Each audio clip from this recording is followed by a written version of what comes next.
दोस्तों, जय भोलेनाथ की आप सभी का हमारे श्री नारायण परिवार चैनल में हार्दिक स्वागत है। जैसा कि आप सबको पता है कि पवित्र श्रावण मास भगवान शिव की विशेष कृपा प्राप्त करने का सर्वोत्तम समय माना जाता है। इस पूरे महीने श्रद्धा और भक्ति से भगवान शिव की पूजा, व्रत, जलाभिषेक और शिव कथा का श्रवण करने से जीवन के अनेक कष्ट दूर होते हैं तथा सुख, शांति और समृद्धि की प्राप्ति होती है। आज से हम सावन माह की पावन कथा का शुभारंभ कर रहे हैं। यह अध्याय 1 है, जिसमें हम जानेंगे सावन का महीना कितना पवित्र क्यों है, इसका धार्मिक महत्व क्या है और भगवान शिव को यह मास सबसे अधिक प्रिय क्यों है। तो आइए श्रद्धा और विश्वास के साथ भगवान भोलेनाथ का स्मरण करें और सावन माह की इस दिव्य और पुण्यदायी कथा का प्रारंभ करें। ओम नमः शिवाय। ईश्वर सनत कुमार संवाद में श्रावण मास के महत्व का वर्णन कुछ इस प्रकार किया गया है। श्रावण मास महात्म। पहला अध्याय। शैनाक बोले, हे सूत, हे महाभाग, हे व्यास शिष्य, हे अल्मशक, आपके मुख कमल से अनेक आख्यानों को सुनते हुए हम लोगों की तृप्ति नहीं होती, परंतु बार बार सुनने की इच्छा बढ़ती जा रही है।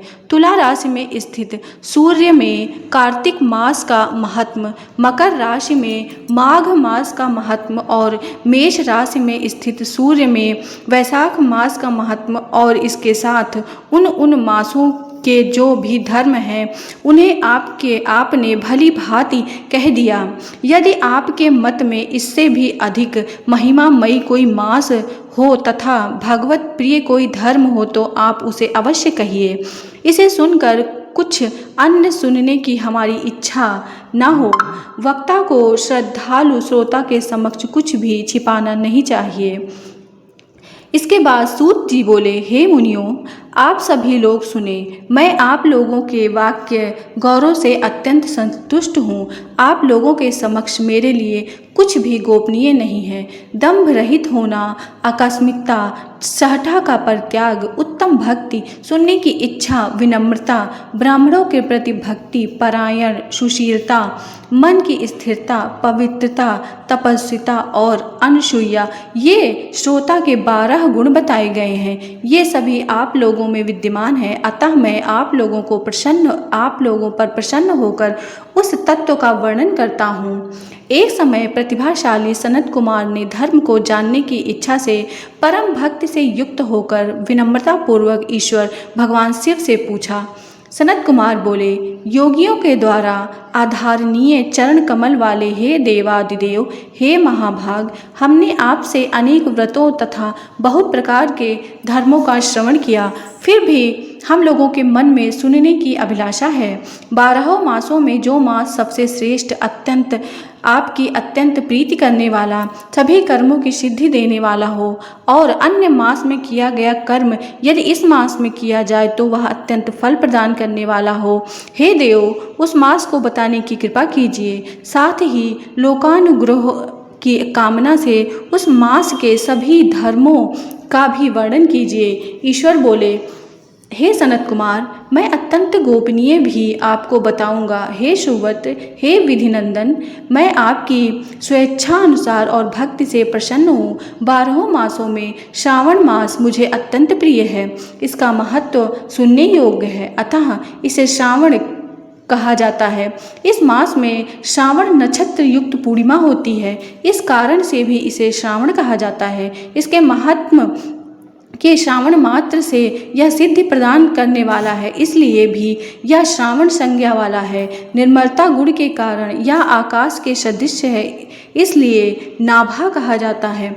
इस श्रावण मास के धर्मों की गणना करने में इस पृथ्वी लोक में कौन सामर्थ्य हो सकता है, जिसके फल की संपूर्ण रूप से वर्णन करने के लिए ब्रह्मा जी 4 मुख वाले हुए, जिसके फल की महिमा को देखने के लिए इंद्र 1000 नेत्रों से युक्त हुए और जिसके फल को कहने के लिए शेषनाग 2000 जिह्वाओं से संपन्न हुए।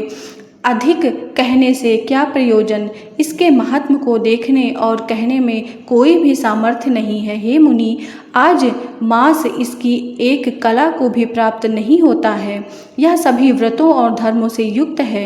इस महीने में एक भी दिन ऐसा नहीं जो व्रत से रहित दिखाई देता हो। इस माह में प्रायः सभी तिथियां व्रत युक्त हैं। इसके महात्म के संदर्भ में मैंने जो कहा है वह केवल प्रशंसा मात्र नहीं, अतः जिज्ञासुओं, भक्तों, अर्थ की कामना करने वाले, लोभ मोक्ष की अभिलाषा रखने वाले और अपने अपने अभीष्ट की आकांक्षा रखने वाले चारों प्रकार के लोगों, ब्रह्मचर्य, गृहस्थ, वानप्रस्थ, संन्यास आश्रम वाले को इस श्रावण मास के व्रतानुष्ठान करने चाहिए।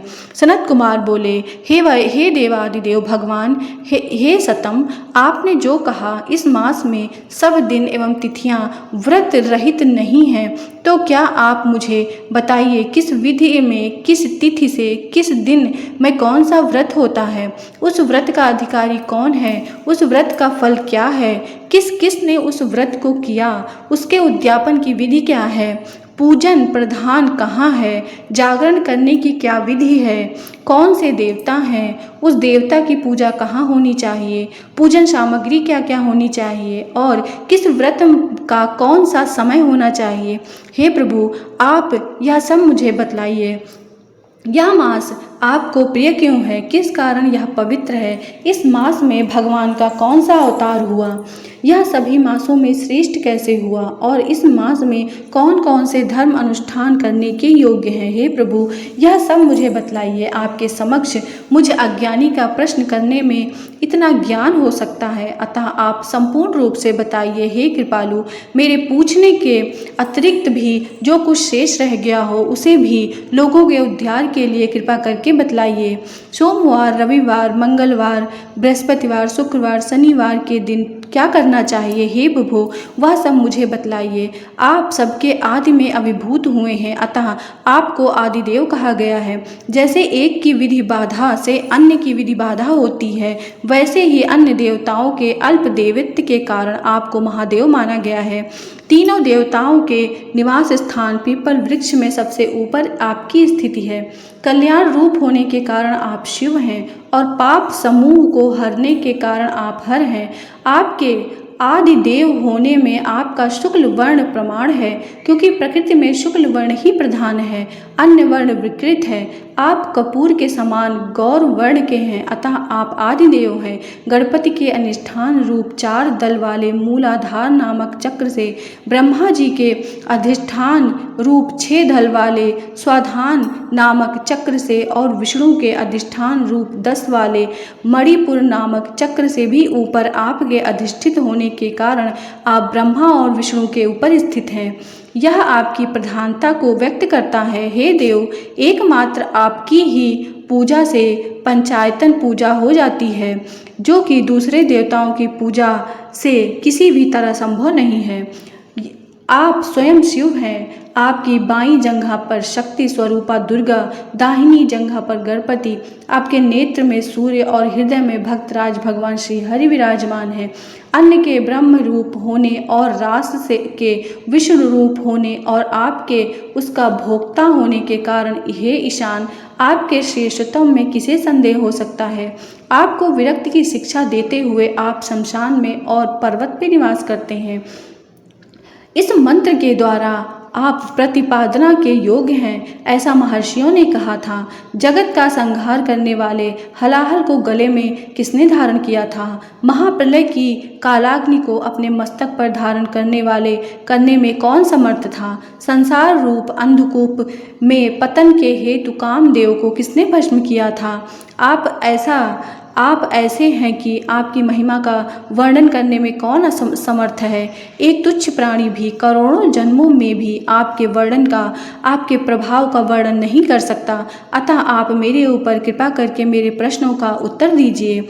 इस प्रकार श्री स्कंद पुराण के अंतर्गत ईश्वर सनत कुमार संवाद में श्रावण मास महात्म का पहला अध्याय पूर्ण हुआ। बोलो शंकर भोले बाबा की जय, पार्वती मैया की जय। तो भक्तों, यह था सावन मास की पावन कथा का पहला अध्याय। आशा है कि आपको यह कथा और आपको इसका महत्व अवश्य पसंद आया होगा। यदि आपको यह कथा अच्छी लगी तो अपने परिवार, मित्रों और शिव भक्तों के साथ अवश्य साझा करें ताकि अधिक से अधिक लोग भगवान भोलेनाथ की कृपा प्राप्त करें। यदि आप सावन माह की संपूर्ण कथा क्रमानुसार सुनना चाहते हैं तो हमारे चैनल श्री नारायण को सब्सक्राइब करें और घंटी का बटन दबाना ना भूलें। अगले अध्याय में हम सावन माह की जुड़ी और भी अद्भुत और दुर्लभ बातें जानेंगे। आइए सभी मिलकर भगवान शिव का स्मरण करते हैं। हर हर महादेव, ओम नमः शिवाय। मिलते हैं अध्याय 2 में।